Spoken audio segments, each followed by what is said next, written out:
semuanya, ketemu lagi bareng aku di channel Elsha Septa. Sebelumnya aku minta kalian nih untuk support channel aku supaya bisa terus berkembang dengan klik subscribe. Dan jangan lupa juga untuk diklik loncengnya supaya kalian bisa dapat notifikasi ketika aku upload video baru. Kita ketemu lagi di malam Jumat dengan kisah-kisah angker. Kali ini mengenai Museum Wayang di kawasan Kota Tua, Jakarta. Museum Wayang merupakan salah satu tempat wisata yang berada di kawasan Kota Tua, Jakarta Barat. Bangunan yang dibuat pada tahun 1640 ini memiliki banyak cerita misteri. Tak sedikit kisah menyeramkan dan juga aneh dari pengunjung maupun penjaga museum. Apa saja kisah-kisah aneh dan juga menyeramkan yang sering terjadi di museum wayang itu? Gak usah basa-basi, let's start the story. Sebelum menjadi museum, gedung di kawasan Kota Tua Jakarta ini dulunya merupakan sebuah bangunan gereja yang bernama The Oud Hollandse Kerk atau Gereja Lama Belanda yang dibangun tahun 1640. Kemudian di tahun 1732, namanya diubah menjadi Gereja Baru Belanda atau The New Hollandse Kerk. Sayangnya, akibat gempa bumi yang terjadi di tahun 1808, bangunan gereja itu pun roboh. Selanjutnya, Ikatan Kesenian dan Ilmu Batavia atau Bataviasch Genootschap van Kunsten en Wetenschappen. Aduh, ini bacanya cara gimana? Kalau salah gue minta maaf. Pokoknya kurang lebih Belandanya begitu. Intinya ini adalah Ikatan Kesenian dan Ilmu Batavia. Mereka ini memutuskan membeli bangunan bekas gereja itu yang diserahkan kepada Yayasan Oud Batavia yang mengubahnya menjadi Oud Bataviasch Museum pada tahun 1939. Bangunan ini akhirnya dikelola oleh Pemprov DKI Jakarta yang lantas memutuskan untuk menjadikan museum wayang di tahun 1968. Saat ini, bangunan museum wayang terdiri dari 2 lantai. Museum Wayang Kota Tua berada di area wisata Kota Tua, Jakarta, tepatnya di Jalan Pintu Besar Utara nomor 27, Jakarta Barat. Arsitektur bangunan tua Museum Wayang ini sangat kental dengan nuansa Eropa yang langsung dapat dilihat dari bagian depan gedung tersebut. Sedangkan terkait dengan koleksinya, Museum Wayang memiliki ribuan wayang dan boneka kayu lainnya yang berasal dari berbagai daerah di Indonesia bahkan hingga dari luar negeri. Selain itu, terdapat makam dari para petinggi VOC dan pemerintah Hindia Belanda di era penjajahan dahulu. Salah satu yang terkenal adalah makam seorang gubernur VOC, yaitu Jan Pieterszoon Koen atau yang sering disebut dengan JP Koen. Sementara aroma mistis dan keangkeran dari Museum Wayang tidak dapat terlepas dari sejarah bangunan itu sendiri dan benda-benda koleksi yang terdapat di dalam museum itu. Ada salah satu koleksi wayang yang sangat terkenal mistis, yaitu si Gale-Gale dari Sumatera. Konon, wayang itu berbentuk 3 dimensi ini dapat bergerak. Ternyata hal ini juga dibenarkan oleh seorang penjaga museum bernama Rohit. Ia pernah melihat anak kecil yang ketakutan ketika anak kecil ini sedang melihat wayang si Gale-Gale ini yang terkadang membuat mata dan tangannya wayang ini bisa bergerak. Menurut Rohim, hampir semua wayang di museum ini ada arwahnya dan juga bernyawa. Apa kalian ini ada yang pernah pergi ke museum wayang ini dan melihat wayang si Gale-Gale ini? Dan gimana menurut pendapat kalian? Coba kalian komen di bawah. Secara bentuk, boneka tersebut memang sangat menyeramkan dengan sosok pria hitam yang memakai baju serba putih. Ditambah lagi sejarah dan legenda yang menyebut bahwa boneka yang digunakan pada upacara kematian masyarakat di Pulau Samosir tersebut kerap dihuni oleh arwah orang meninggal yang merasuki boneka itu. Selain itu, si pembuat boneka tersebut dipercaya akan langsung meninggal beberapa saat setelah boneka tersebut jadi dan digunakan dalam sebuah upacara. Cerita paling angker adalah misteri mengenai koleksi gamelan Sunda yang terdapat di lantai 2 museum wayang itu.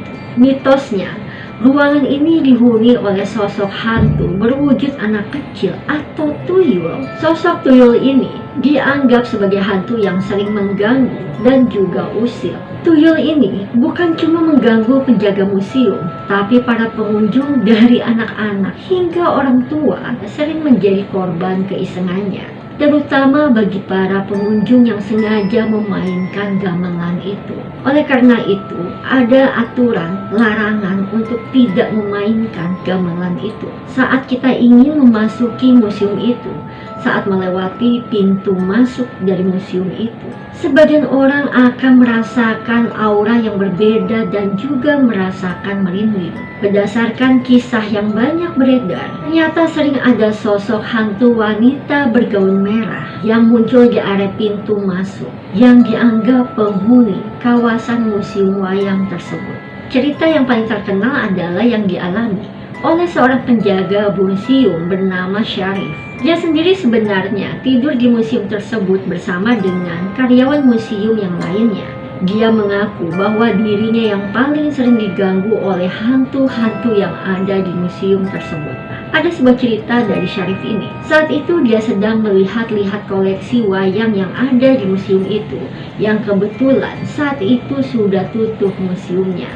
Sekitar jam 8 malam, dia melihat ada penampakan sosok hantu wanita bergaun merah yang berada tepat di depan pintu masuk museum. Hantu wanita bergaun merah itu sedang berjalan dan sosok hantu itu melewatinya dan berjalan ke arah toilet, dan dia merasakan merinding saat itu. Pengalaman diganggu oleh hantu di museum wayang juga pernah dialami oleh Rasmin. Dia bekerja sudah lebih dari 5 tahun menjaga museum tersebut. Namun berdasarkan pengakuan kawan-kawannya yang juga bekerja di museum itu, terkadang Rasmin ini selalu sengaja memanggil hantu yang ada di museum, yang akhirnya Rasmin ini sering dirasuki oleh beberapa hantu yang ada di museum. Dan kadang teman-temannya ini ketakutan, tapi karena pada saat itu Rasmin sudah kerasukan, akhirnya teman-temannya ini berusaha untuk membantunya. Sementara itu, menurut karyawan lainnya, Hasan, dia pernah mengalami kejadian mistis di museum tersebut. Dia bercerita pada saat itu Hasan ini ingin pergi sholat. Saat itu dia melihat penampakan sosok wanita dengan wajah yang rusak tepat di depan musola yang letaknya di depan tangga menuju lantai 2. Dan saat itu Hasan langsung jatuh pingsan saking ketakutannya. Dan gak hanya itu, Hasan bercerita pernah ada seorang ibu yang tiba-tiba datang kepadanya. Ibu itu memaksa masuk ke dalam museum yang pada saat itu posisi museum sudah tutup. Ada sekitar jam 4 sore. Menurut Hasan, anak ibu itu dalam keadaan sakit parah, tapi sakit parahnya ini bukan sakit medis, tapi non medis yang nggak bisa diobati dengan obat apapun. Kalau kata ibu itu, anaknya ini sakit setelah pulang dari wisata ke museum wayang ini, yang menurut penerawangan orang pintar, menurut ibu itu, ternyata si anaknya itu sedang diganggu oleh hantu anak kecil yang ada di ruang gamelan itu. Katanya, saat kunjungan, anak itu menyentuh gamelan dan memainkannya. Padahal di tulisan itu sudah dilarang untuk memegang alat-alat yang ada di situ, apalagi dengan memainkan gamelan itu. Rahman yang bekerja di museum ini sejak tahun 1981 bercerita bahwa pernah ada seorang perempuan yang gila judi pernah datang ke museum wayang ini untuk bersemedi.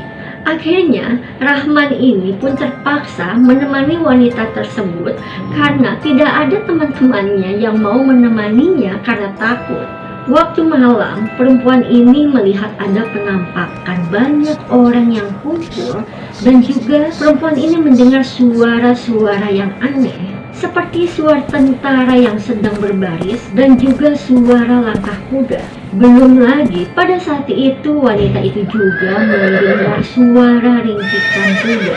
Perempuan itu lalu ketakutan, yang katanya penampakan kuda itu seolah akan menabrak dirinya.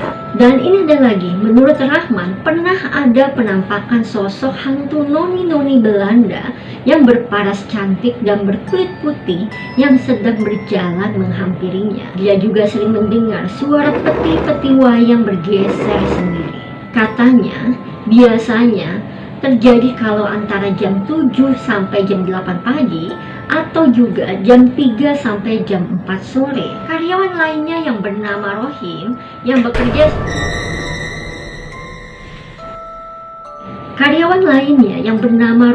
yang bekerja sebagai penjaga malam yang sudah lebih dari 10 tahun.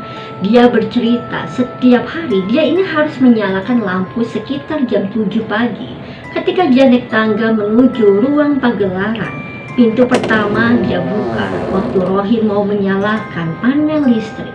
Tiba-tiba saja pintu itu bergetar dari dalam kuat sekali. Bukan aja dia kaget dan ketakutan. Yang saat itu dia pikir gak mungkin ada angin besar yang mampu menggerakkan pintu itu. Keanehan lainnya, pada sore harinya, sewaktu Rohim ini ingin pulang, waktu turun dari lantai 2 menuju ruang depan, tiba-tiba terdengar suara seperti benda berat jatuh dengan suara dentuman yang sangat keras dan jelas.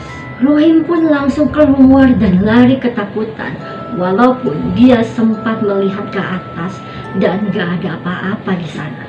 Kejadian-kejadian yang aneh dan mengerikan itu pun membuat semua karyawan yang ada di dalam museum lebih berhati-hati lagi. Karena mereka tidak ingin kejadian yang ada di museum bisa sampai merugikan para pengunjung museum. Karena kejadian-kejadian aneh yang menyeramkan dan mengerikan ini banyak terjadi oleh para penjaga museum itu. Kisah horor yang membayangi musim wayang sebenarnya tidak terlepas dari usia bangunan ini sendiri yang sudah mencapai ratusan tahun. Itulah kisah-kisah angker dari musim wayang yang memiliki nilai sejarah budaya yang tinggi. Satu hal yang pasti, museum wayang adalah salah satu museum yang sangat menarik untuk dikunjungi bagi kalian yang ingin menikmati wisata sejarah yang bisa menambah wawasan tentang keanekaragaman budaya, khususnya wayang yang kini kurang diminati. Gimana? Apa di antara kalian nih ada yang udah pernah masuk museum wayang? Dan kalau di antara kalian nih misalnya ada yang udah pernah ke museum wayang, apakah kalian merasakan aura-aura yang mistis atau juga pernah merasakan hal yang aneh di museum wayang itu? Coba kalian cerita dengan komen di bawah. Yuk kita lestarikan budaya tanah air dengan mempelajari sejarahnya. Karena yang namanya sejarah ini benar-benar menarik dan penuh misteri. Oke, buat yang suka sama video ini jangan lupa untuk klik like, komen, dan bantu share video ini. Dan support aku juga biar channel ini bisa terus berkembang dengan klik subscribe-nya. Maaf kalau ada kekurangan dan salah-salah kata maupun informasi, karena cerita ini bukanlah karangan pribadi, tapi dari beberapa banyak sumber yang sudah ada dirangkum menjadi sebuah cerita yang menarik. Dan jangan lupa juga tonton video-video lainnya di channel aku. Segitu dulu aja, sampai ketemu di video-video berikutnya. Bye!